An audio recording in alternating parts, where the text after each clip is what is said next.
Hello, I'm Chad Thompson, and welcome to my new show, In Focus. And here we're going to talk about new and old cameras, lenses, and more. Today we're going to start off with the argument between the Canon R1 and Canon R5 Mark II. The R1 stands out for its high-speed performance and advanced autofocus. Meanwhile, the R5 Mark II high-resolution sensor and enhanced video capabilities.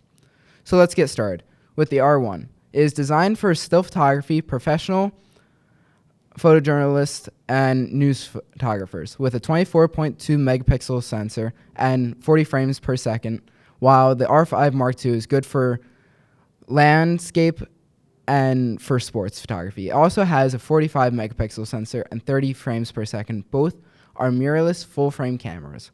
These are both great cameras, but in this argument, it depends on what kind of photography you do.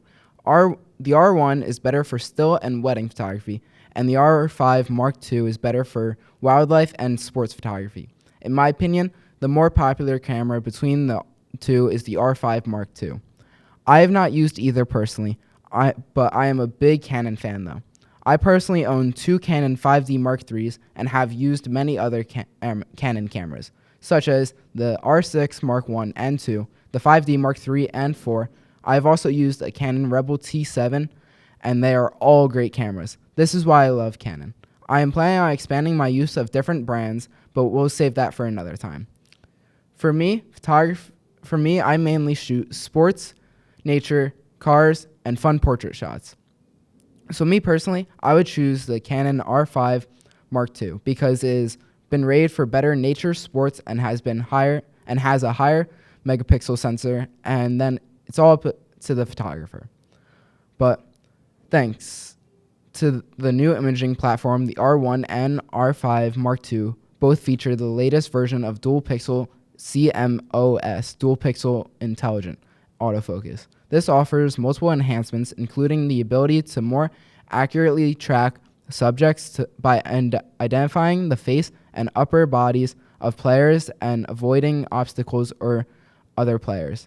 This is further enhanced by the ability for users to register specific faces and track and prioritize them constantly over other players. I shoot sports that always have a lot going on in the background, so the new dual pixel autofocus I feel could be a huge upgrade for indoor sports and outdoor sports photography that have a lot going on, and I always find my camera focusing on the person's upper body and not focusing enough on the face. So hopefully that got a little bit better. And with the R5 autofocus, people are doing both photography and video with it. And I am no expert in video whatsoever, so I can't speak much about it. But from what the spec sheet and other reviews say, the R5 Mark II is a big improvement over the original camera.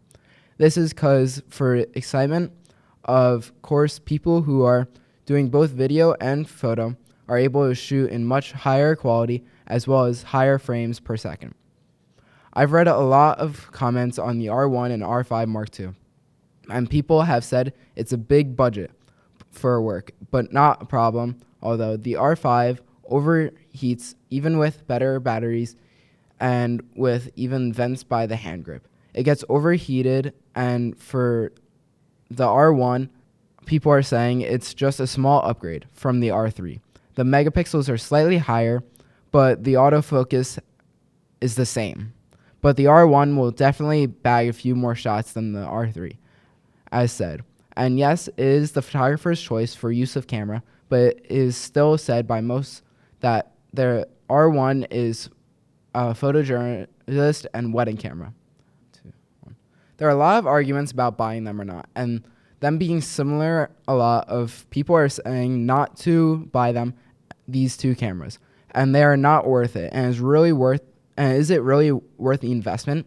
I'd personally say it is up to the photographer, but I would buy the R5 Mark II mostly because its specs and the body build are my style and is an upgrade from what I have.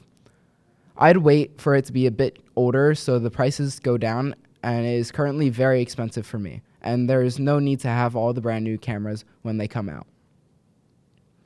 Now, I can't wait to get the chance to use these cameras and see how they are used by all the different kinds of photographers and the art that is made with it.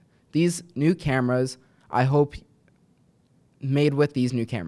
I hope you enjoyed today's episode, and I'll see you next time where we will talk about film cameras and I will have one on set with us.